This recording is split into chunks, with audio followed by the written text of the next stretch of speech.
Alright. Time travel, a concept that has fascinated storytellers for generations. From H.G. Wells to Marvel Studios, it promises us a mechanism by which to undo, redo, or simply do. But what if I told you that time travel, as it's used in most narratives, is not clever, not thoughtful, but actually stupid?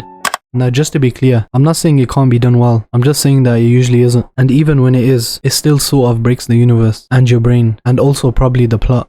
Time travel, like any speculative mechanism in fiction, requires rules. You would think that would be simple, and yet the genre has evolved into a kind of buffet of contradictory logic. Some stories give us fixed timelines, where everything is predetermined and nothing can be changed. Others insist on mutable timelines, where the past is malleable, and a single change can ripple forward like an over-caffeinated butterfly. And then there's the third type, the one that does whatever it wants, and tells you to stop asking questions. And I'm not saying that rules are always necessary, but if your story hinges on a metaphysical phenomenon that collapses casualty into a narrative pretzel, maybe write some down. And then there's paradoxes, the most famous of course being the grandfather paradox. You go back in time, you kill your grandfather, and now you were never born, so you couldn't go back and kill your grandfather. So you were born, and then you do kill him, and now your brain is leaking. Writers often solve this with hand waving. Oh yes, but in this version of time travel, paradoxes don't exist because multiverse, or fate, or most commonly, just shut up. And look, I get it, not every story needs to be airtight, but maybe don't build your entire plot around a concept that actively resists making sense. Time travel also poses a unique risk. It removes consequences. Why wrestle with loss when you can just go back? Why confront the weight of failure when you can just fix it? What you end up with is narrative anti-tension, because once time becomes a tool, a hammer to smash inconvenient plot points, it stops being a mechanism for storytelling and becomes one for avoidance. In this way, time travel often becomes a metaphor, not for regret or redemption, but for narrative cowardice. And of course there are good time travel stories. There are always exceptions, but most of the time, time travel exists not to challenge characters, but to save writers from continuity, from stakes, from committing to any actual choice. It is the literary equivalent of an escape hatch, which is fine, unless you're trying to tell a story with integrity. So yes, time travel is stupid. Not inherently, but statistically. And we should probably stop pretending it's clever just because it looks like a flowchart. Thanks for watching. Like, subscribe.